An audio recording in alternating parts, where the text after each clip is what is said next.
willing to 1 versus 4, very willing to initiate as a mid laner.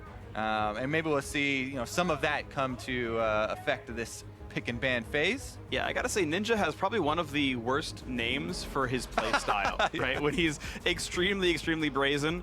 To actually add on to that, Svenskaren's name actually means Swede in Danish, and he's Danish. So, question mark? Aha, misleading.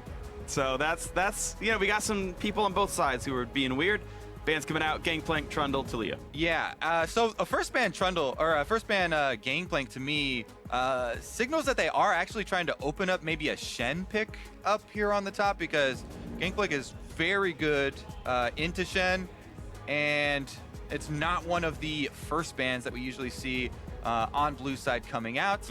Trundle also being taken away signals some top lane focus here for TSM, and maybe they do want some extra global pressure with an early Shen pickup. Oh yeah, Sivir, you never want to give that away. She is ridiculous right now, so I actually do think TSM are heading that way. I really actually like how both teams have approached the ban phases. You talk about Ninja having such a wide champion pool, so many things he wants to play. So by banning out the sort of the common mid laners, he's like, let's go play different things, which Ninja's like super comfortable with, and Bjergsen generally a little bit more refined in what he's going to go for, so I think that can make some sense. Meanwhile, the Sivir ban...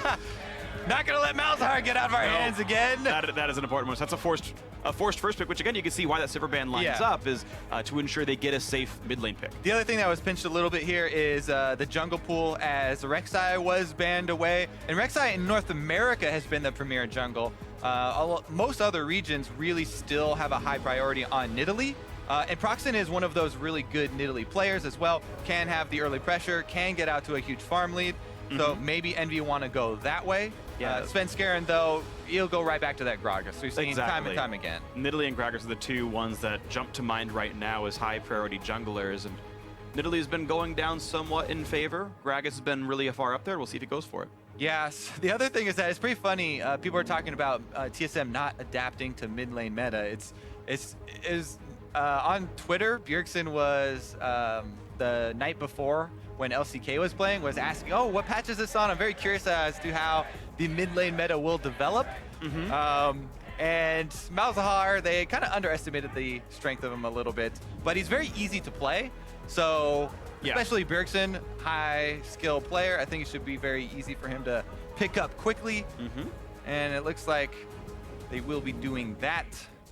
On the other side, though, Sivir is banned out. So after Sivir is banned out, kind of drops down to that Ashe, Jhin, and Lucian tier. Envy taking the engage for their bottom lane. Suddenly, all of TSM is instantly tilted upon seeing Rengar and Champ Select. How funny would it be if they just drafted P1 comp? Dude, they should. It'd be great. Today. Well, double cats right now, Rengar and Nidalee the Hover. I think Nidalee is probably pretty likely for Svenskeren to play at this point. But it's interesting, actually, the fact that we're seeing Karma prioritized very highly, because you talk about the mid lane meta, the support meta, I think shifts up a little bit with Sona, for example, being much stronger in this patch. Seems neither team cares about that, though, and she will go unpicked in this one. The thing is that Karma has been Envy's highest win rate champion. They flex it very often between mid and support. And they've been very, very willing to first pick that in many of their games. And the reason I mentioned Nidalee first, by the way, is because, yes, Gragas is still good, Gragas is up, but the Nidalee specifically versus Gragas just adds to the strength of that Nidalee does have in the early game and being able to take over the jungle. TSM, they have this playstyle of trying to push up multiple lanes, and if you have either mid and bottom or mid and top, then they try and move in and counter jungle on that side of the map. And Nidalee is the perfect champion to do that with. I really like this draft right now by Envy. We talk about Ninja can play basically any champion in the game. I think Anivia is so good into Malzahar. So Anivia slightly outranges what's otherwise a mid-range mage in Malzahar. Also, she's not only full of dots to turn off his passive, but also her best form of CC, the Crystallized Wall, is immune to Malzahar's passive. You just block him off, and he's screwed anyway. The CC, the 1 second immunity doesn't matter. So I love a lot of the Anivia interactions into that Malzahar. Plus, Anivia, can kind of neutralize one of Malzahar's biggest strengths, which is the pushing from afar and pushing from safety. Anivia can handle that pushing pretty well. We'll check in on the early stages, though, the early few levels of that lane, and see how they are affected. Everybody's on that Rengar hovering here, but hey, I was right. It took all the way to the last round of the picks, Freak, but there's the Shen. saw it coming. You called it out right, Kobe. They are going to pull that one off. Yeah, so good for them. Good job, Kobe. Good job getting the champion right. But I think, yeah, as everyone's hovering the Rengar, I think the question everyone will eventually ask their children is, you know, when were you when TSM was kill? And well, that could be many things. That could be Cassiopeia top that's MSI. True. That's I true. mean, which iteration of TSM? I suppose it's a fair point, but either way, that was definitely a really hype match. A lot of people loved being a part of that one. And the final pick will actually be Fiora for the top lane. Hecarim will be in the jungle here. Smart of Envy to get counter picks on both their solo lanes. I like both their matchups. Fiora got some small buffs as well in 6.14.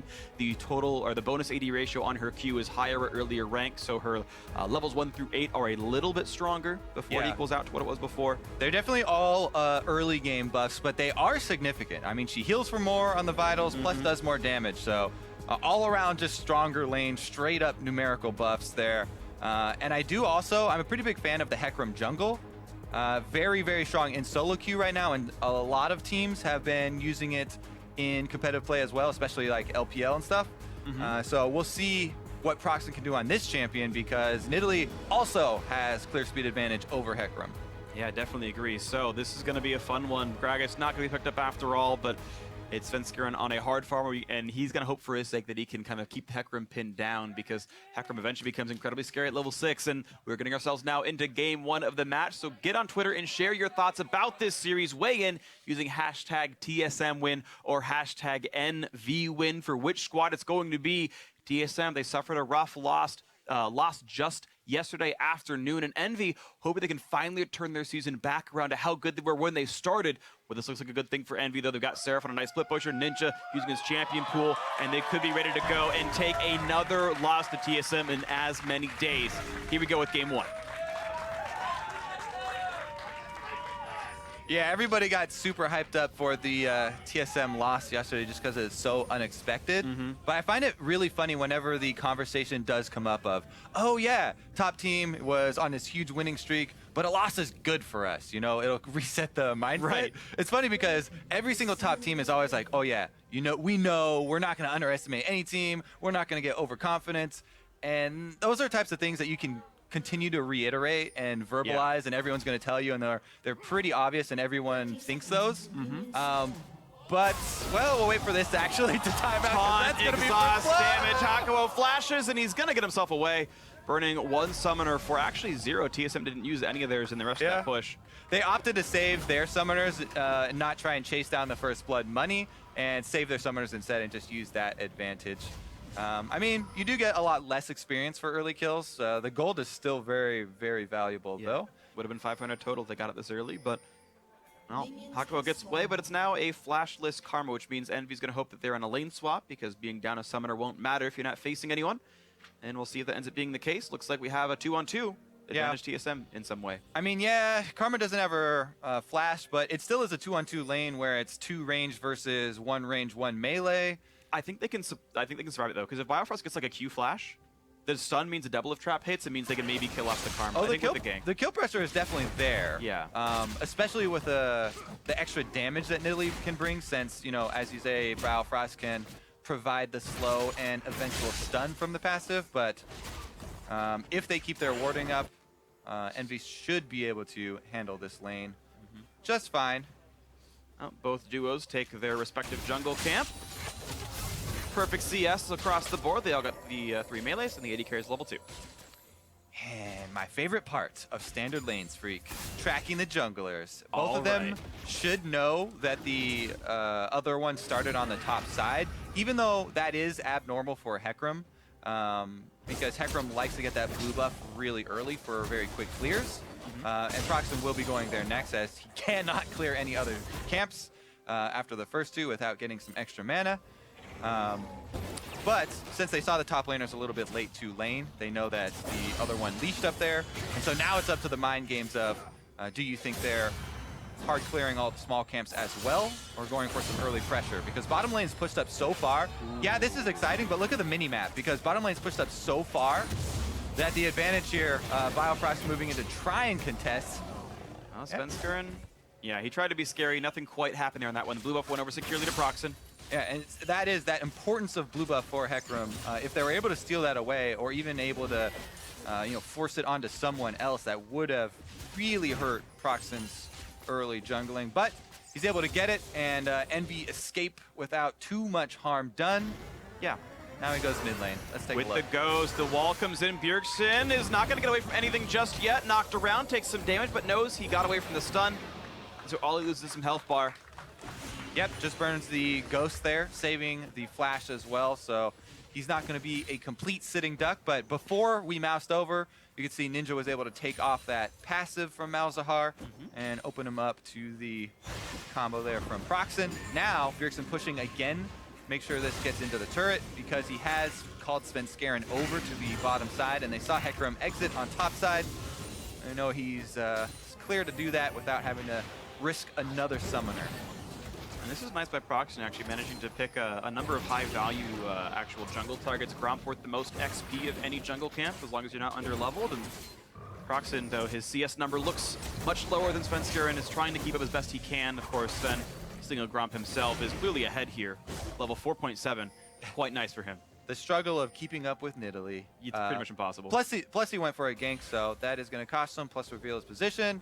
Yada, yada, yada. Let's see if they can get that flash Braum that you talked about, Freak. There's the Q and a Hakuo stun's going to be there. There's the trap underneath. He's going to get trapped up. There's the kill picked up. And just in time, Flash was only a minute away, but TSM found the opening. They eventually punished the early blown flash of Hakuo. Biofrost gets in there, sets up with the exhaust to slow him so he knows he can hit really the Q nice. Afterwards. Meanwhile, top. Looking for some damage, but a nice taunt. Haunter gets pretty far away, and Seraph will not land the slow either. So Haunter surviving the gank pressure. Bjergsen as well. Hakuo did not. Yeah, he does survive the gank pressure, but this wave is in a terrible place for Haunter, and he's going to have a hard time fighting for that vision back. I guess they're just going to leave that pink ward and let him clear it out as Proxen goes back to continue gaining experience. He doesn't want to fall even further behind Nidalee and spend too much time in these lanes. But here's that replay. The flash there from Biofrost, plus the exhaust, everything, because they know no escapes there for Karma, and great secure on that kill. First blood for TSM. Yeah, really well played. W flash exhaust was the combo to make sure it opened up. It does mean that TSM are now missing some summoners. Of course, Devil missing his own flash to be able to land the auto attacks. And Proxen pushed out of his chased in! Oh, he's gonna get him! Svenskeren, nicely done! Continues to out-jungle Proxen and gets a solo kill. Officially untilted. Officially. Svenskeren killing the enemy jungler inside the red quadrant. And Haunter actually setting up Seraph pretty low and prepped for a dive here as well. Yeah, he burned his TP to get in. Seraph does not have his riposte up right now. Another quick grasp hit, and this is dangerous. Of course, Haunter's hitting level 6 very soon, so he was able to teleport into lane and still have the chance to affect the others. This is going to make it difficult for Seraph. Does he TP back in and not lose lane, or does he walk back and lose a bunch of XP? Well, let's take another look at this. Svenskeren's just like, oh, and he gets the javelin. Looky, what I found. Yeah, we know how that one turned out. He didn't have any previous wards up there. He was just going with a normal Nidalee invade because last time they saw Proxen in lane, low health. You know, Hecarim, whenever I jungle Hecarim, I always like to get the Hunter's Potion just because he burns through a lot of mana in the jungle, even if you're not taking a lot of damage. But it also does help you heal up after you do go for those ganks. Definitely one of the jungle champions that buys the Hunter Potion more often than not. Proxen, though, going for the early damage. Wants that early sheen as quickly as possible to have higher impact on his ganks, which have thus far been unsuccessful, you know, aside for getting a ghost out of mid lane, which is really low cooldown summoner. I definitely agree. That summoner's already back right there, as Proxen was not able to return to the scene of the crime. And you gotta say, Svenskeren definitely outplaying Proxen so far in the jungle. 2 kills for him. We'll see, though, as Hecarim hits 6 with one more camp, maybe he can turn something around. But he walks the reward. It's gonna be rough, yeah, because Svenskeren went for the early tracker's knife, obviously, on Nidalee, since he's doing so many invades. It's so ridiculously easy from this point on for Svenskeren to keep up the pressure. Proxen is going away for the blue buff trade right now because he knows that Svenskeren's got too much control of his own jungle, and it's actually quite smart to try this. Haunter is coming over, but Envy have 3 members collapsing. The nicely played. The top triangle there for Envy, ensuring that they can at least trade the jungle. However, check back in on the levels here because, yes, you're able to get blue buff, which people tunnel on a lot, the small camps matter so much too. And Svenskaren's not only taking away the buffs, but he takes away both small camps on that side of the map as well every time he visits. And look at the vision. If you toggle TSM's vision right now, they have wards all over both sides of the enemy jungle. It's so easy for them to track Proxen right now. There will be no surprises from this tech run. Ooh, maybe a surprise in the mid lane, though. Ninja with the blue buff getting plenty of damage onto Bjergsen, who Where'd he go? hides into the fog of war. Ninja can't find him. Of course, there's no vision for Envy in TSM's jungle, so they weren't able to do the same kind of situation. And of course, also via tracking the Heck Room in that earlier Svenskaren gank, the TSM duo lane was able to continue to pressure the bot side. The bottom turret goes down in the heads-up lane.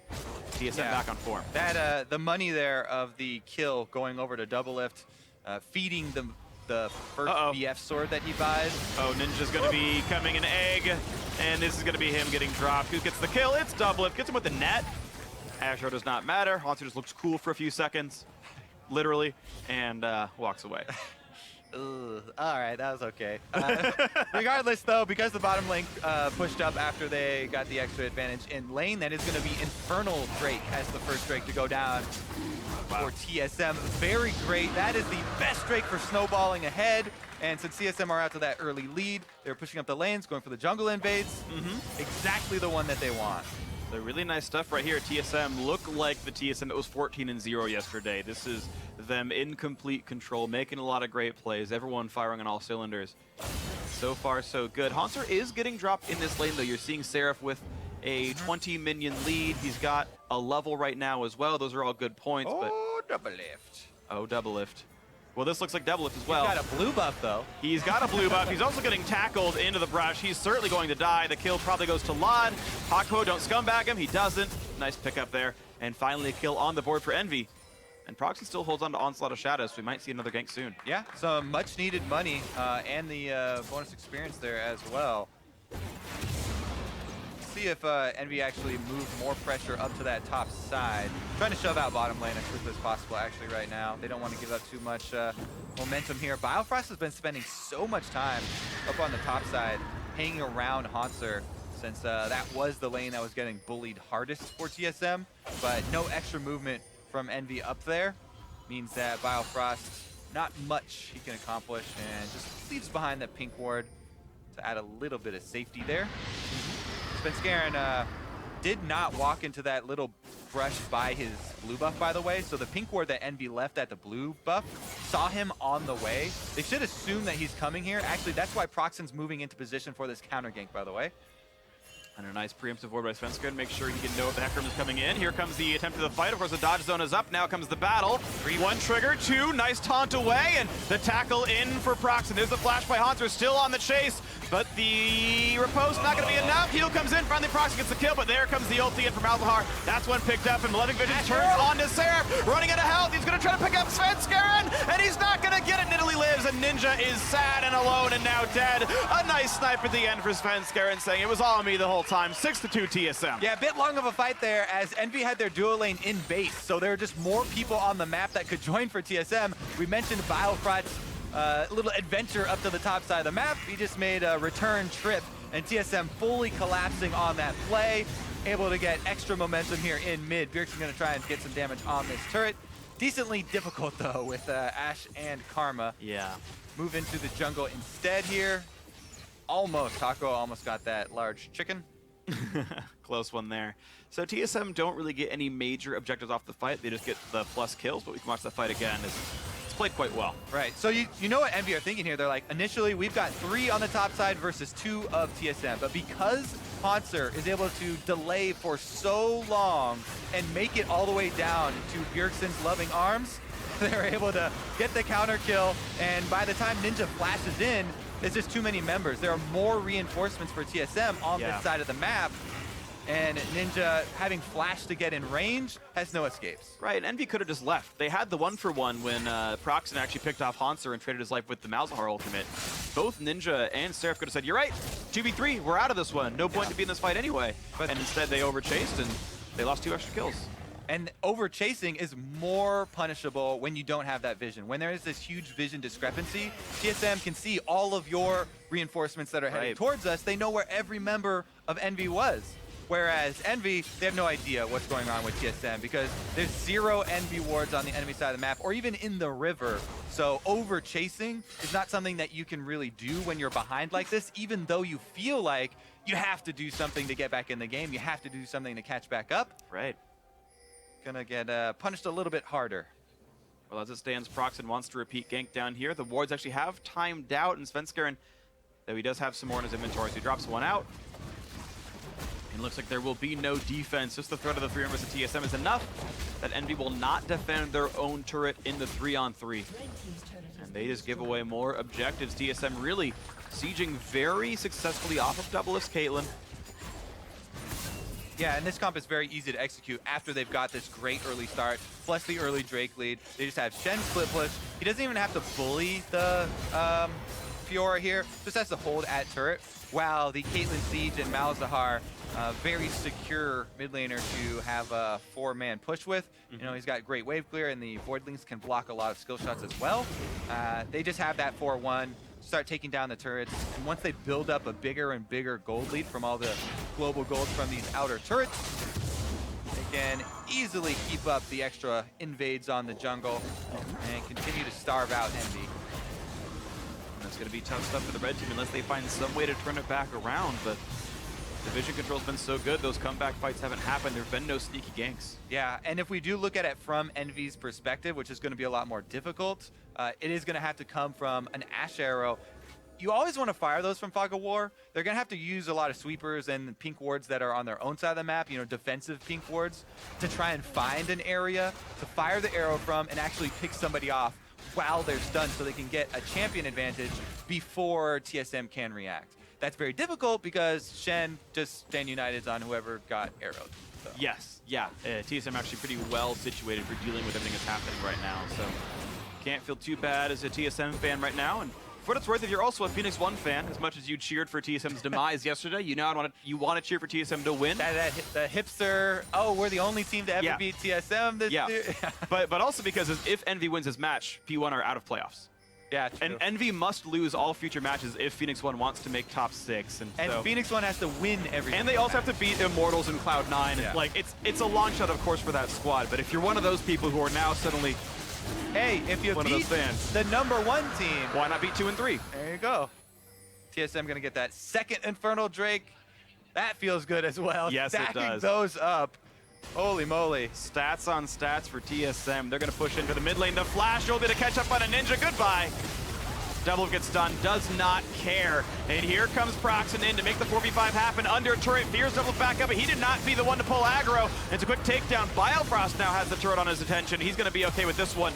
2 kills picked up for TSM. Gonna knock down the turret as well without much issue. And TSM continue to dominate this game. Yeah, and now there aren't too many intricacies with playing Malzahar, but one is trying to get your Malefic Visions on the target right before you ultimate them with the Nether Grasp, and even with that flash play where you want to grasp them as quickly as possible, Bjergsen does it. You know, quick E right before the R, able to thread that one in for maximum damage, and TSM pull off a very clean dive there, even though they tanked the turret almost the entire time. Yep.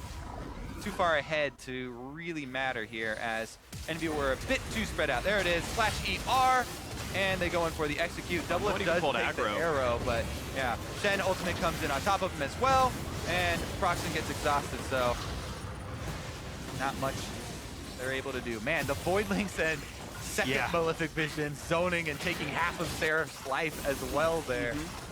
Yeah, for those who saw during that clip, the first half of the dive, there was no turret aggro pulled. It's one of the, to talk in the future a bit, one of the changes planned for 6.16 maybe, that's been discussed on the forums, if you keep up with that whole world. Basically, he wasn't in turret auto attack range. We're going to talk about that in a bit, because Seraph now in a 1v2 gets all the heal off on a Hauntzer. Now he has a reinforcement from Proxen looking for a bit more damage, but can't quite pick off the tanks. TSM will run away, but no kills picked up for that attempt. Yep, they were able to chase him off and at least save Seraph's life, though. Plus, Hecarim is working towards the Trinity Force, almost gonna get there. Problem is that there's already completed items, 2 completed items on Svenskeren on the Nidalee far ahead of him. You have to say it's 2 extra because Hecarim here not going for jungle item first. Right, not even an enchant. Usually when you see that, though, you do start out with the early Hunter's Potion so that you have the extra sustain. Because there's a lot of sustain that you get for building your actual jungle item. Right. If you just have this one piece here, it's significantly less. We're well past that stage, though, of really mattering because Double Lift on the Caitlyn's about to get his Infinity Edge, and TSM are well into the mid game. 6,000 up, their 4th turret kill gonna drop right there, and Envy have only picked up 2 kills all game long. No objective, nothing special for them. TSM in absolute control right now. Okay, to finish the quick thought on the turret, so I don't want to leave the thought hanging. Just real quick, since nothing going on at this time. Yes, so proposed change about a month from now in 6.16. Basically, Ninja did not get a call for help on his turret because he was outside himself of the turret's aggro range, although TSM were under the turret. The proposed solution is TSM would have pulled aggro there because Ninja's like, what the hell, why is this turret not helping? They're right under my turret. We'll see if it comes in. But that's it in action right there for those who are unaware of the change. For those who haven't heard about it, now you've heard about it. Yeah, more clearly for, like, if the tower diver is in turret range, you would assume the turret's going to hit him if he's attacking somebody on that team, right? Right. Even if the defender's outside of turret range. Yep. As of right now, not exactly. As of right there, yeah. That entire kill for Ninja had no help from the turret. And so that's why they were so tanky, it felt like, is they didn't even take damage from the thing they were diving. Unlucky for Ninja, but that's how it happened, and TSM now looking beautiful. Up 4 turrets. All right, Team Envy, now it's time to tell everybody, let's farm for late. We have Anivia, we'll try and wave clear. Everybody bunker down inside of our secondary turrets and try and hold out. Actually, Seraph is going pretty aggressive on Hanser down there, but look at that trade. We didn't get to see it, but Hanser got a good, maybe a fifth of Seraph's life without taking any damage here due to the shield and dodge zone. And Seraph's only down 400 gold. He's equal level, basically tied in resources. Of course, yes, the farm is on one side, the turret kills on the other. It's close to equal gold. And Seraph's actually not getting that much done into Hanser. You can see Hanser putting up the shield almost in time. That time he didn't block it on that activation, but yeah, Hanser does know that he doesn't need to make anything happen in that 1 versus 1 though. He's just waiting for the 4-man squad of TSM to collect their extra money out of the secondary turrets with the siege, 4-man siege. They are able to do that, and Hanser just bides his time, staying high health, not getting any risky engage down there with Seraph. Seraph also, because Hanser's not trying anything, is able to lifesteal back up with the Ravenous, so both of them just kind of trading minion waves at the moment. Seraph does have to back off, though, because no defensive vision, and TSM stopped showing their 4-man squad in the siege. Exactly. The mid lane siege was completed, so beware. Enemy TSM members are afoot. They might come for you. So now 7,500, the gold lead for TSM. Double Infernal Drake. Next one's going to be Cloud. Extra speed to get around the map, and yeah, I guess the Envy plan is farm for late, as you said. They've just got to hope nothing happens for a while, and that seems very unlikely. TSM, one of the most aggressive, most punishing teams in North America. Especially since they can actually do Baron quite quickly with this TSM squad. Yeah. So you have to be worried about that. You want to hide behind your turrets and farm for late and just clear minion waves, but Baron would add so much, because TSM already have Caitlyn and Malzahar, plus Nidalee Poke coming through on the siege. If the minions are also buffed up by Baron, the siege is very, very threatening, to say the least. And we'll see if that's going to be the case right here, because TSM going to keep trying to control the ward vision. Right now, though, Envy have managed to sneak a ward in and around the Baron pit, so it will be the quick Cloud Drake pickup. TSM don't need to lose any time in grabbing that one. Quick Rift Scuttle pickup, why not? And now onto the Cloud Drake. Shouldn't be too hard. Yeah. I mean, out of combat move speed can also help you dodge the Ash Arrow, which is one of the few ways that Envy do have of getting back in the game with an Ash Arrow pick and trying to kill someone quickly. Yeah. Kobe, didn't you get to the memo? We shouldn't talk about Cloud Drake anymore. No, you shouldn't. Yeah, you're right. Kobe, go for it. You're the one who does it all the time. Good thing it's not me and Jat. You're allowed to talk about Cloud Drake. The officio's over in the audience groaning. Sad that we're giving it the respect it deserves. All right, Hanser, Seraph, separated by a wall. Apparently a very noise-canceling wall. They couldn't tell that was going on, really. But now Seraph losing a lot of health. Look at the damage Hanser actually has. And it's time now for the duel to work. He's trying to get the damage output. Can't get the last one, which means no heal comes through for Seraph.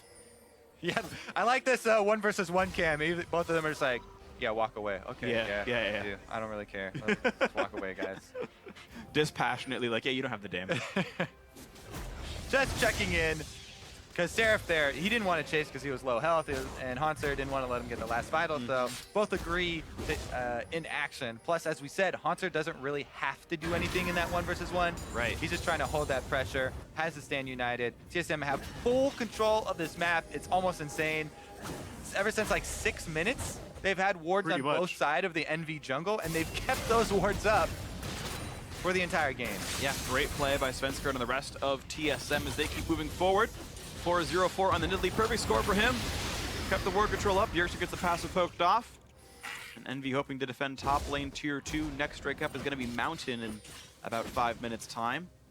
Seraph tries to get control back at the bottom lane, but he's really not building a minion lead any more than he was before.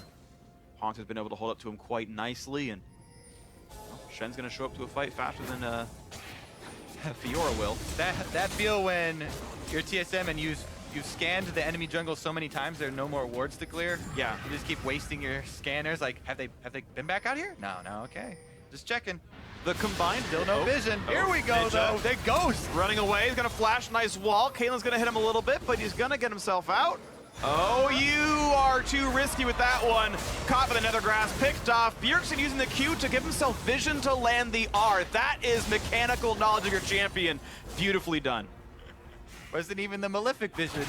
Q to give vision for the R. That was awesome. Bjergsen is good at Malzahar. I'm pretty sure there was no ward. That was just that play.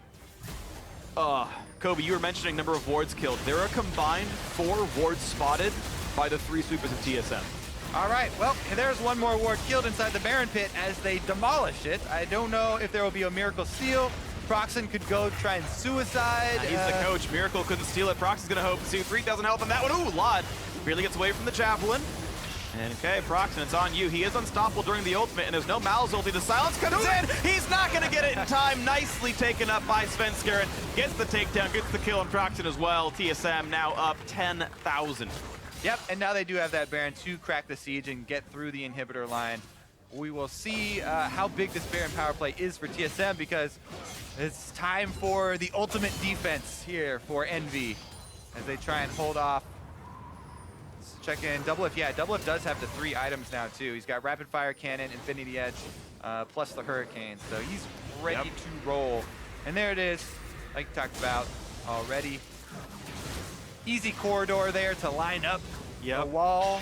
Good guess there from Bjergsen. And Ninja, not so stealthy. Not so stealthy, sadly. 0-4-0. He's got Seraph around. Oh, but a blue trinket spots him. Uh-oh. Time to run, Envy. Seraph takes the wrong route out. He's going to get caught up there. Is a dead Fiora, and here comes the rest of the chase. TSM are in. Ninja going to get caught up. There's another snipe. There's the kill picked up. Haunter getting one for himself. Another takedown under the turret means 3 dead already. TSM have no cares in the world. 13-2. Envy honestly just shy of a perfect game. 2 champion kills, all that separated them from this one. And TSM going to probably walk this one into the base. Inhibitor's going down. I mean, they said, hey, maybe that one loss will help TSM refocus. They look like they've refocused fairly quickly after last night. And game number 1, according to plan. This game looked about as clean as their first game over Phoenix 1. You always have the chance of a comeback. But Proxen goes down. The Nexus turret's gone as well. And a 27 swift minute victory. Once again, the golden Nidalee in the fountain as TSM takes game 1. Yes, 7-0-5 for that golden Nidalee, Svenskeren. Getting solo kills in the enemy jungle. Oh, happy day. I found a low health Hecarim. From that point on, leaving wards behind on both sides of the jungle, plus TSM with that same strategy we talked about of pushing up their lanes and completely taking over the enemy jungle. Pretty much ultimate control, actually, this game from very early on. Totally agree, and Svenskeren playing very well, being one of the big keys of that one. Anytime he did gank, it seemed to turn into success. Whenever he counter-jungled, it meant Proxen got farther behind, and that matchup specifically was completely controlled. Some of the matchups, as far as one-on-ones and two-on-twos were okay. Ninja was up small amounts of CS. Sarah was actually winning his lane most of this game. Doublelift and Biofrost, hey, they won their lane. Some of that was the early Flash Force and the early gank. But yeah, good gank by Svenskeren. Absolutely. Also that level 1 that you talked about, forcing the early Flash. All these things adding up, and that's just too many little mistakes and little things in TSM's favor. They're able to put them together for a win. Yeah, putting them together is the big part, because getting the cash in on that Flash Force, great for TSM and their jungler included. But now for more on that clean win, let's send it back over to Dash, Stress, and Crumbs.